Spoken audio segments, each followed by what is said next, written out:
Imagine this. You're locked inside a maximum security prison when a zombie outbreak hits. The gates slam shut. Outside, the world is burning. Inside, you're trapped with killers, chaos, and now, the dead. Concrete walls built to cage monsters suddenly become your only defense against an even bigger nightmare. So here's the real question. Does a prison save you, or does it bury you alive? Barbed wire sings in the breeze. Dead hands claw at steel gates. Walkers shuffle through the yard in slow, ravenous waves, drawn by screams bouncing off concrete. Inside, lights stutter. The intercom's silent, and most of the staff are gone, dead or worse. This place was designed to cage monsters, not repel them. So, here's the question. Can you survive a zombie apocalypse in a maximum security prison? If you enjoyed this video, don't forget to like it and share your thoughts in the comments below.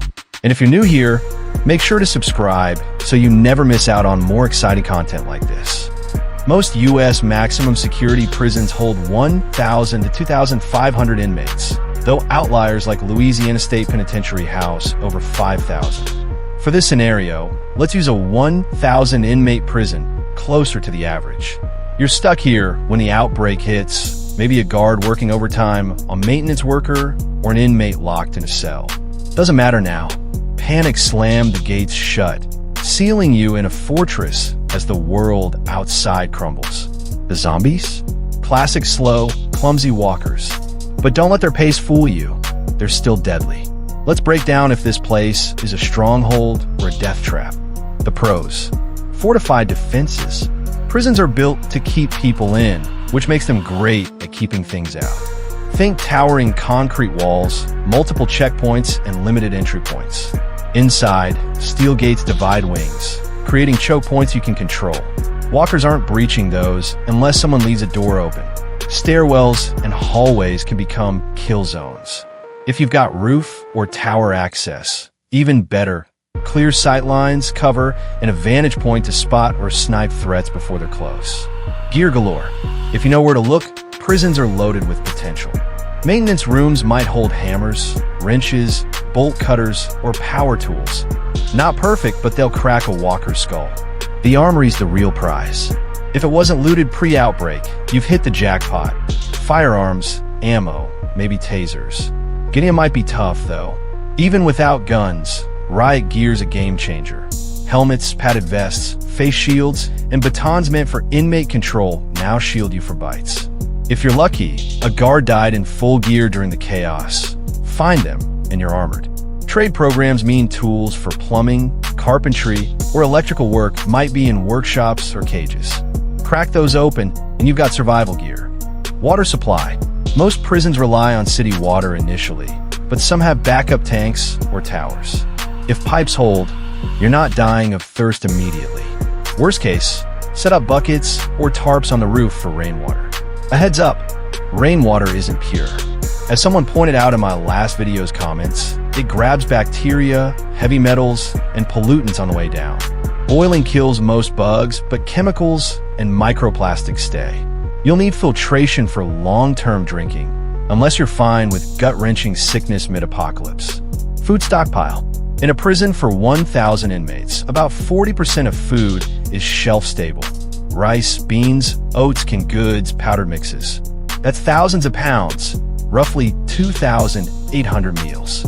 4 or 5 people, that's 500 plus days. 10 people, under 300 days. 20, about 140 days. Fewer mouths, longer supplies last, if you can access it. The commissary's another gold mine. Coffee, candy, ramen, cigarettes. These aren't just snacks. They're trade bait for loyalty, silence, or weapons. Some prisons run gardening programs, growing veggies or herbs in the yard. For a small group, that's a renewable food source, a lifesaver long-term. Skilled survivors.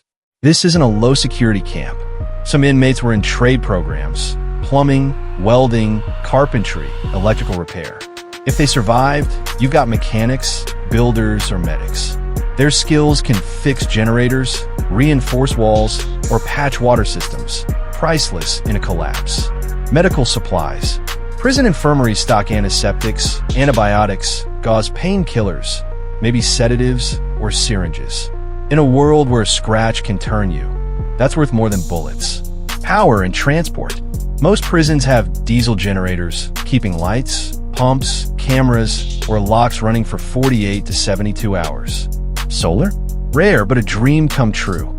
Either way, backup power buys planning time. You might find prison vans or buses. Not fast, but fueled and armored, there's safe exit.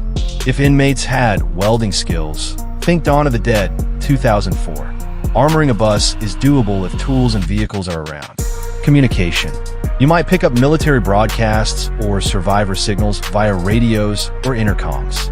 Don't bank on it post-power outage, but it's a start. The cons. Internal threats. If one person turned during the initial chaos, you've got walkers inside. Prisons aren't known for calm during crises. Riots, fights, and panic mean blood, bites, and reanimated corpses.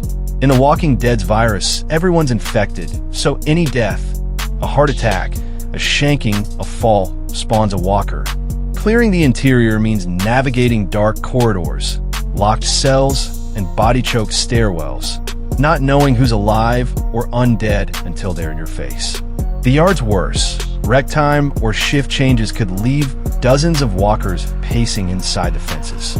Human conflict. Early on, loyalties hold. Guards with guards, inmates with inmates. But as desperation kicks in, alliances crumble. The guy you despised might be your only shot at fixing a pump. Power struggles turn deadly when food dwindles. Trust is a gamble, and betting on the wrong person could end you.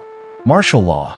I usually skip this since most scenarios assume total collapse, but prisons are high-value targets.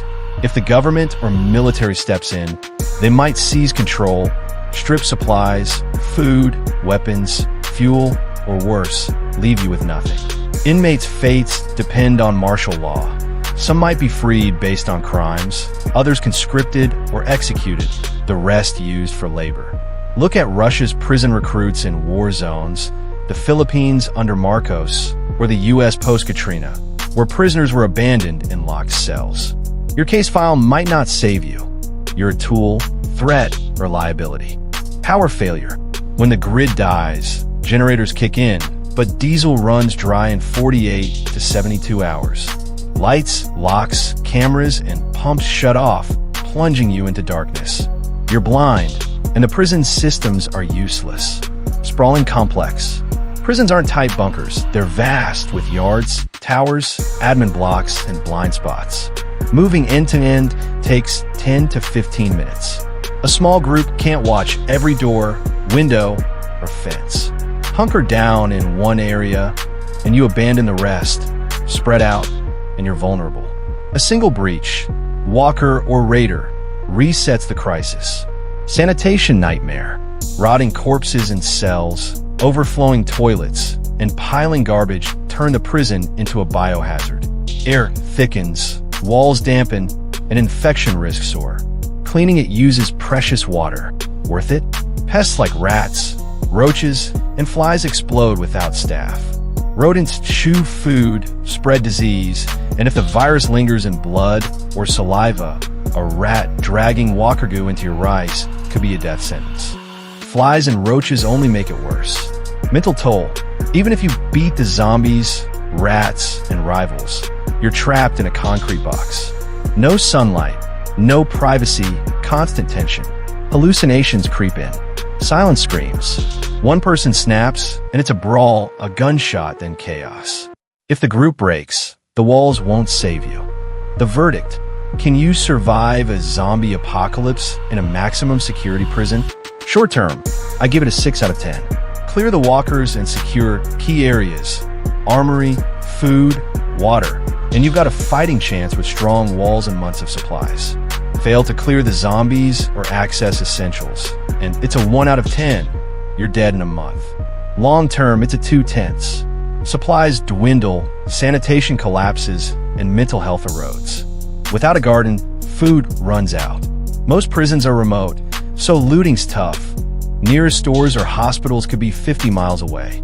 Once vehicles lose fuel, supply runs become grueling treks.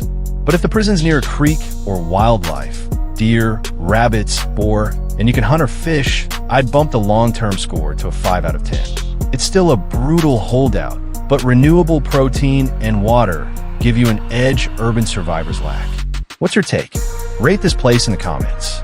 This channel's growing, and your feedback shapes what's next. YouTube thinks you'll dig this video, so check it out or browse this playlist for more. Catch you next time.